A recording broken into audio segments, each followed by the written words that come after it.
Welcome to the Explainer.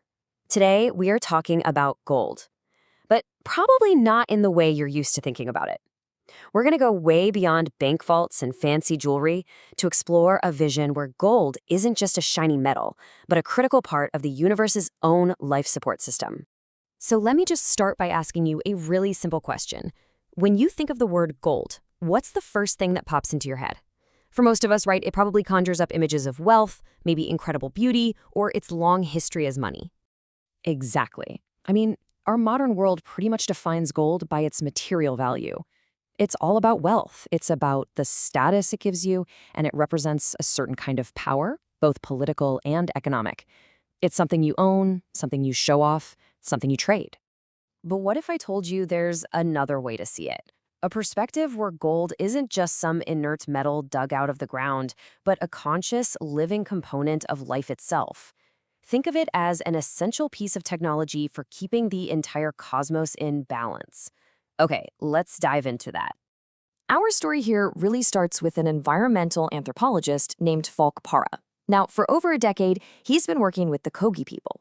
They live in Colombia's Sierra Nevada de Santa Marta, which is this incredible, unique mountain range right on the Caribbean coast. So you have to understand, Parra's goal was to learn about the Kogi's relationship with nature. He wasn't there to study gold at all. But one day, during a lesson at a sacred site, his spiritual teacher, a mamo, which is what the Kogi call their spiritual leaders, he just reaches between two stones and pulls out this small, absolutely delicate gold figure of a birdman. And what the Mamu said next was just stunning. He explained that these little figures were conscious beings, and that they were essential not just for that one sacred spot, but for all life on Earth. He even told Parra that his own ability to understand their wisdom right there and then depended on the presence of these golden objects. So what on earth did he mean by that? Well, this is the point where everything we think we know about gold gets completely turned on its head. This isn't about symbolism. For the Kogi, this is all about function. You see, for the Kogi, these figures aren't just little statues of a jaguar or a person. No, they are the original prototypes. They're the very first material form of a spiritual idea, created before the first physical jaguar ever walked the earth. Each one of these figures contains the spiritual essence, the actual blueprint of that being. Another Mamo put it in this really beautiful way. He said the gold figures are like the spiritual clothing or the support for everything that lives.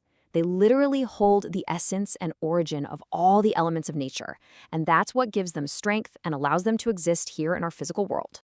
Now, these golden prototypes weren't just scattered about randomly. They were carefully, deliberately placed in a huge network of sacred sites all across the land. And each site is like a critical node. Think of it like an acupuncture point for the Earth. Each one is responsible for a specific thing, a species of bird, a type of water, even a particular disease. And the gold figure is what keeps that node active and connected to the whole system. But here's the thing. This network isn't just for managing the health of their local mountain range. No, its purpose is way, way grander. It actually extends to the very structure of the universe itself. In Kogi cosmology, the universe isn't just one single plane of existence. It's this complex structure made up of 9 distinct levels, 9 parallel worlds, all stacked together. And where are we in all this?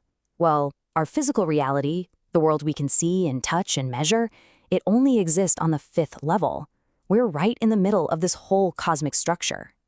And this, right here, is the crucial point. The golden network, located here on our physical plane, isn't just for us. It is the anchor that holds all 9 levels of the cosmos in balance. The stability of the entire universe, according to the Kogi, depends on what happens with these little gold figures right here on planet Earth.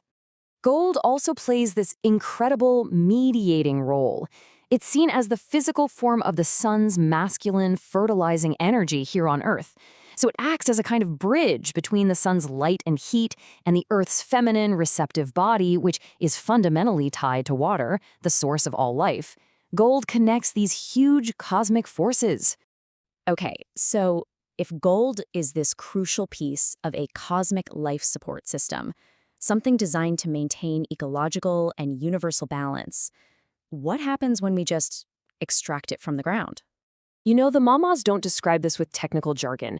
They talk about it with this deep, emotional, spiritual weight. They say that when the figures are taken, they literally weep. The sacred sites they once anchored are left, in their words, undressed and completely powerless. The connection is just broken. The entire system gets thrown out of whack. As one Moisa put it, removing the gold figure from a sacred site is like having a telephone that can no longer make a call.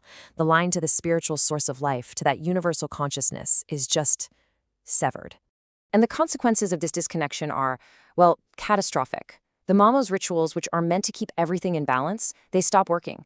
Spiritual knowledge is lost because the codes in the sites can't be read anymore. And all of this spiritual imbalance starts to manifest physically, as crops failing, as new diseases, as social conflict, and ultimately as climate instability. So this brings us to the really profound question for our modern world. You know, in our big global conversation about sustainability, we talk about carbon, we talk about biodiversity and pollution, but what if we've been missing a huge piece of the puzzle this whole time? I mean, let's just lay it out.